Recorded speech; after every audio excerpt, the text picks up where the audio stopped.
traz agora novas denúncias contra o médico obstetra Renato Calil.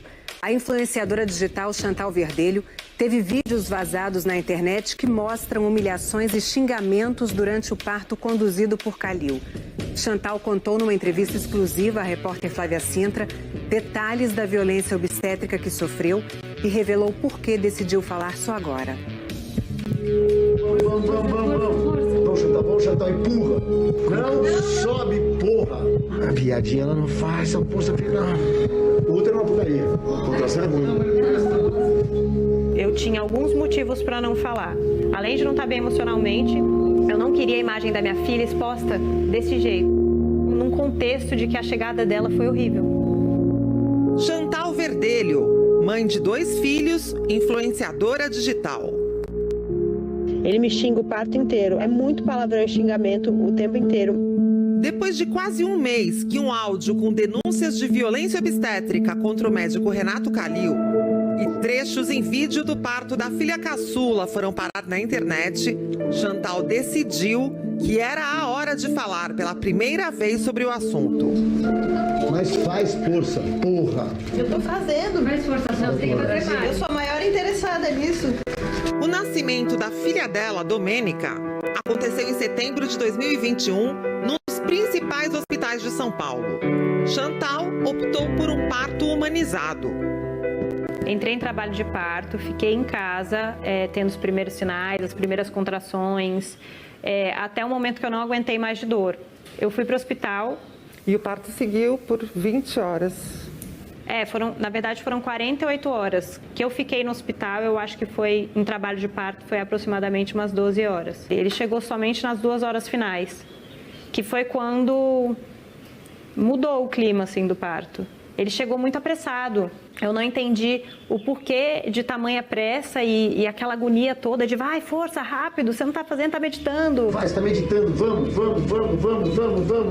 Ele ficava insistindo pro Matheus para que fosse feita a episiotomia, num tom como se, olha aqui, ó, vai rasgar aqui, que é onde a gente teria relações no futuro, né? Então, é melhor eu dar um pique aqui, é melhor eu dar uma cortadinha aqui, né? E ele fica falando isso pro Matheus como se eu não estivesse ali e como se a decisão não fosse minha. Matheus Verdelho é o marido de Chantal. Vamos. Teimosa, ela não quer piso. O que Renato Calil sugere neste trecho inédito do vídeo do parto de Chantal é a episiotomia, um procedimento cirúrgico no períneo, região entre a vagina e o ânus, que facilitaria a passagem do bebê. Não tinha a menor necessidade dele tentar me rasgar com as mãos, e isso é feito várias vezes. Ele basicamente passa o parto inteiro fazendo esse movimento com a minha vagina, tentando abrir ela, já que ele não teve o corte, ele tenta com as mãos. Você não quer? Ela não quer piso? GG mesmo? Ó, tá faltando só piso para ser. Tá faltando piso. A episiotomia ela vem do século XVIII, com a lógica de que quanto mais rápido fosse melhor, então abre a passagem para o bebê sair mais facilmente. Tem vários grupos científicos que defendem a não realização da episiotomia em nenhum caso, né? Mas esse assunto, episiotomia, ainda é um pouco polêmica, tem que analisar cada caso e entender em que circunstância que ela foi feita. Quando ela nem é consentida pela mulher, aí pronto, aí acabou, porque qualquer procedimento que não seja consentido pela mulher vai se enquadrar como violência obstétrica. Chantal também não gostou da insistência do médico para que ela usasse um medicamento quando entrou em trabalho de parto. Eu não estava tendo dilatação. E para isso ele propôs mais de 2 vezes para a gente fazer o uso do misoprostol. Eu sabia que misoprostol era proibido para quem tem cesárea anterior, e eu tenho uma cesárea anterior, e que o risco é de morte. Pode ter um rompimento do útero e a mulher pode ter uma hemorragia e morrer, mãe e bebê. Renato Calil tentou convencer Chantal. Vamos pensar, pensa aí de repente no miso. A gente não precisa fazer dose inteira, faz devagarinho, interna, e vai fazendo progressivamente. É recomendado pela Organização Mundial de Saúde, pela Federação Brasileira de Ginecologia e Obstetrícia, como a medicação para preparo de colo do útero e para indução de parto. Ele tem uma contraindicação pelas evidências científicas, que é quando a mulher tem uma cesárea anterior. Você está sem coordenação, já tinha nascido faz uma meia hora aqui. Houve um momento também que ele pediu a ajuda de alguém mais forte para pressionar a sua barriga? Sim, na verdade, a minha barriga foi pressionada desde o começo que ele chegou. Ele pede para uma médica da equipe dele fazer essa manobra de Christeller, né, que chama. E depois ele pede para o anestesista fazer, porque o anestesista era mais forte. Inclusive, eu reclamei que estava doendo. Você não está fazendo. Quando você assiste os vídeos, dá para você ver ele tremendo de tanta força que ele faz contra a minha barriga. Ele coloca o corpo dele inteiro em cima da minha barriga e ainda faz força. Eu vou pôr o braço aqui, mas você tem que fazer força, tá? Deixa eu pôr aqui, vai, enche o peito, solta o ar. Força, vamos. A manobra de Christeller, ela consiste numa pressão no fundo uterino. Ela foi descrita já há bastante tempo, em 1867, por um obstetra alemão, mas ela não é mais recomendada, né? O próprio Ministério da Saúde, desde os anos 2000, não recomendam a utilização da manobra de Christeller na assistência ao parto. Nossa, minha barriga tá doendo muito. Vamos.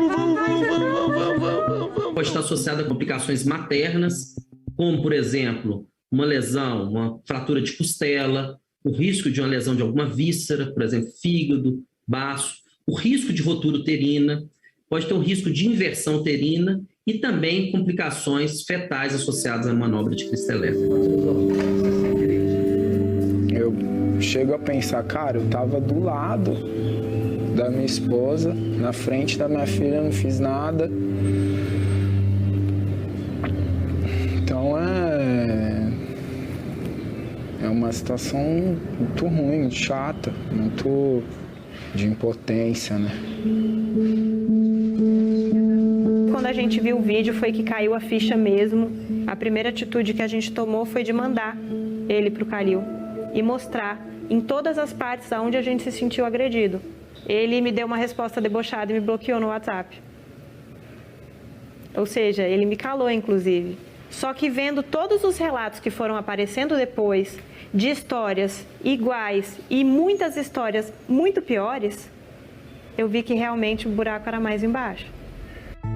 Chantal pediu a instauração de um inquérito policial para investigar as condutas do médico Renato Calil no dia 14 de dezembro e já prestou depoimento à polícia. O Ministério Público aguarda a conclusão das investigações policiais e vai avaliar as provas para eventual oferecimento de denúncia contra Renato Calil. Nessa semana, o Fantástico conversou com outras duas mulheres que dizem também terem sido vítimas de Renato Calil. Elas acusam o médico de violência sexual. Luciane trabalhou como babá na casa de Renato Calil em 2013. Ele falava que me achava bonita, que gostava do meu cabelo, ou passava a mão no cabelo, ou fazia assim. Tentava me agarrar. Ou tentava beijar, ou pegava pela cintura, ou pegava no braço, passava a mão. E como que você reagia a isso? Normalmente eu conseguia sair. Uma vez que ele tentou realmente forçar alguma coisa, eu falei que eu ia gritar, porque tinha outras pessoas na casa. Quando eu falei para ele que eu estava grávida, foi quando eles me demitiram. Mas antes disso, ele tentou me agarrar e falava, deixa eu ver se realmente você está grávida. E tentava pôr a mão em mim. Pôr a mão na sua vagina? Ele estava vestido? Ele estava de cueca. Todas as vezes, ele estava de cueca. Aí falava que eu estava sendo malcriada, que eu era uma das únicas que ele não tinha conseguido nada. Ele falava isso para você? Que você era uma das únicas que não... Que ele não tinha conseguido nada. Essa professora, que prefere não se identificar, conta que foi abusada pelo médico numa consulta, quando tinha 17 anos. Na hora que ele começou a me apalpar, meus seios, que até então é um procedimento, né, corriqueiro de um ginecologista, ele pegou minha mão e colocou no pênis dele. E eu percebi que aquilo não era normal, óbvio, né? E eu levantei da maca, transtornada, me vesti e saí gritando do consultório dele, que ele era um louco. E, obviamente, nunca mais retornei, né? Eu convivi com essa história por muitos anos, sem contar pra ninguém. Tinha muita vergonha, eu tinha medo das pessoas não acreditarem em mim. Até então, sinceramente, eu achava que eu tinha sido a única a ser abusada por ele. Eu não imaginava que tinham todos esses casos. Na hora que eu vi o caso da Chantal, eu fiquei com muita raiva dele. Voltou aquela sensação que eu tive por muitos anos. Hoje, vendo a quantidade de mulheres que foram assediadas por ele de diversas formas, eu me arrependo muito de não ter falado, porque foram mais de 20 anos que eu poderia ter evitado. Feito com que ele não continuasse fazendo isso com todas essas mulheres que vão carregar toda essa ferida pro resto da vida, né? Me abalou muito, porque eu recebi relatos muito intensos de coisas muito piores do que aconteceu comigo. As questões de abuso sexual e estupro. Então, eu fiquei muito abalada emocionalmente. O médico Renato Calil respondeu às acusações em nota escrita por seu advogado. Ele afirma que lamenta profundamente que um caso médico seja discutido por meio da mídia e das redes sociais, com base em pequenos trechos editados de um vídeo, e que, em razão de normas éticas e sigilo profissional, não pode se manifestar publicamente, mas que isso será feito em foro adequado. Calil diz ainda que o medicamento citado por Chantal não foi prescrito nem ministrado por ele e que os procedimentos obstétricos seguiram com o rigor técnico-ético-científico. Ele afirma ainda que não praticou violência obstétrica e que a edição dos vídeos e das falas induzem ao erro de interpretação. Diz que se coloca à disposição do Conselho Regional de Medicina do Estado de São Paulo para comprovar sua ética e retidão profissional e está à disposição das autoridades para colaborar com todas as investigações para demonstrar sua inocência. Pareceu que veio muito nas minhas mãos de uma forma assim, ó, você está recebendo uma missão aqui de fazer alguma coisa com essa história.